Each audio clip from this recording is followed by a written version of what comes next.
एक रुपया भी नहीं कमाया। कौन होता है ये लड़का? लड़की का कमाए खा के बेच सकता है ये। विषय काय मित्रांनो, मेरी कॉम.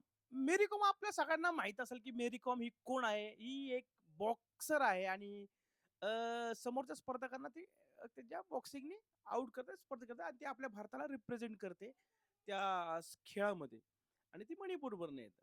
विषय तो नाहीये. विषय असा आहे की आपकी अदालतमध्ये ती आता सध्या आली होती आणि आपकी अदालतमध्ये आल्यानंतर आपले जे आहेत रजत शर्मा, म्हणजे रजत शर्मा किती टॅलेंटेड माणूस आहे आपल्या सगळ्यांना माहितच असेल. रजत शर्मानी त्या मेरी कॉमला एक प्रश्न विचारला की उनका ये कहना है कि उनका सक्सेसफुल करियर छोड़ के कहा सक्सेसफुल करियर? कुछ भी सक्सेसफुल करियर है। तुम्हीच्या पाठीमागं तुमचा नवरा होता ते सक्सेसफुल, तुम्ही नवरा म्हणून झाला, मग ती मध्ये काय का सक्सेसफुल? गल्ली बोळातले लोक फुटबॉल खेळतात, फुटबॉल हे काय करिअर आहे? इथं तुम्ही खेळता, आम्ही खेळतो. माझ्या पैशावर जगत होता, मी त्याला पाळत होते. 1 रुपया आजपर्यंत कमवला नाही. बायकोच्या पैशावर तो आजपर्यंत त्यांनी उड्या मारल्या. नंतर त्यांनी प्रश्न केला की तो घर सांभाळायचा, तुम्ही काही नाही केलं म्हणलो, हे सगळं खोटे अफवा आहे. मित्रांनो, विषय इथं काय आहे, एखादी बाई जेव्हा काम करते, कमवते, तेव्हा तिला स्वातंत्र्य मिळतं, फ्रीडम मिळतं, असं सगळीकडे बोललं जातं. पण जेव्हा नवरा कमवतो ना, तो स्वतःसाठी कमवत नाही, तो अख्ख्या फॅमिलीसाठी कमवतो. पुरुष कोणताही असो, तो अख्ख्या फॅमिलीसाठी सगळं करतो.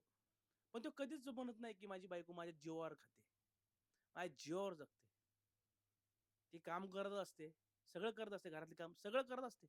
पण तो कधी म्हणत नाही, कधी तिला नावं ठेवत नाही. उलट म्हणतो माझी बायको भारी आहे, मला मिळाली. XYZ केस अशा असतात बाबा, तिथं नवरा वैतागतो बायकोवर. होतात त्या केसेस.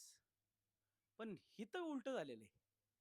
तुझं अख्खा करिअर, तुला जर आक्षेप होता मेरी कॉमजी, तुम्हाला जर प्रॉब्लेम होता, मग त्यावेळेस पिक्चरला तुम्ही पिक्चर का बनवून दिला? आक्षेप घ्यायला पाहिजे होता. तुम्ही त्या डायरेक्टर ऍक्टरवर केस टाकायला पाहिजे होती, गुन्हा दाखल करायला पाहिजे.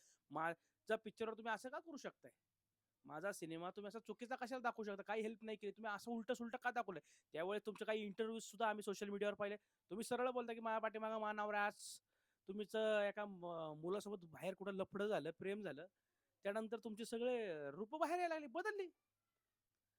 आणि सध्या आपल्या काय सेम रायना, जो आपला स्टँडअप कॉमेडियन, त्यांनी सुद्धा हेच सांगितलं की एखाद्या मोठ्या बायोपिक बनवायची गरज काय, आयुष्यात पुढे जाऊन काय काय करायला माहिती नाही, आणि खरं करून दाखवलं तुम्ही.